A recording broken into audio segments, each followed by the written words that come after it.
الحمدللہ رب العالمین والصلاة والسلام علی سید المرسلین اما بعد فاعوذ باللہ من الشیطان الرجیم بسم اللہ الرحمن الرحیم الصلاة والسلام علیکہ یا رسول اللہ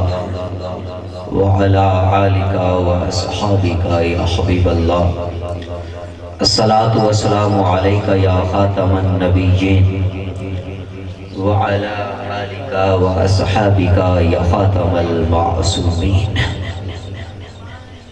ایک یہ جہاں ایک وہ جہاں، ان دونوں جہانوں کے درمیان بس فاصلہ ہے سانس کا، جو چل رہی ہے تو یہ جہاں، جو رک گئی تو وہ جہاں۔ سانسوں کی اس مالا میں پرولو موتی درود کے، پھر یہ جہاں ہو یا وہ جہاں، ساتھ ہوں گے تاجدارے دو جہاں۔ ان پہ لاکھوں کروڑوں درود و سلام، ان پہ لاکھوں کروڑوں درود و سلام۔ امام الانبیاء علیہ السلام کی ذات بابرکات پر درود و سلام پڑھنے کے بے شمار فضائل و برکات ہیں، جن میں سے ایک فضیلت یہ بھی ہے، اللہ رب العزت نے امام الانبیاء علیہ السلام کے روضہ انور پر ایک فرشتہ مقرر کیا ہے، اور اس معمور فرشتے کو قوت سماعت اتنی دی ہے کہ خطہ زمین کے اوپر کسی بھی جگہ انتہائی دھیمی سے دھیمی آواز بھی ہو تو وہ فرشتہ سن لیتا ہے۔ اور اللہ رب العزت نے اس کو علم اتنا عطا کیا ہے کہ وہ جس کی آواز سنتا ہے وہ جان جاتا ہے یہ کون ہے، اور وہ یہ بھی جان جاتا ہے کہ اس کا باپ کون ہے۔ تو جب بھی کوئی آمینہ کے چاند پر درود و سلام پڑھتا ہے تو وہ فرشتہ آقا علیہ السلام کی بارگاہ میں اس درود پڑھنے والے کا اور اس کے والد کا نام پیش کرتا ہے۔ وہ یوں عرض کرتا ہے، یا رسول اللہ صلی اللہ تعالی علیہ وآلہ وسلم، فلاں بن فلاں نے آپ پر اس وقت درود پاک پڑھا ہے۔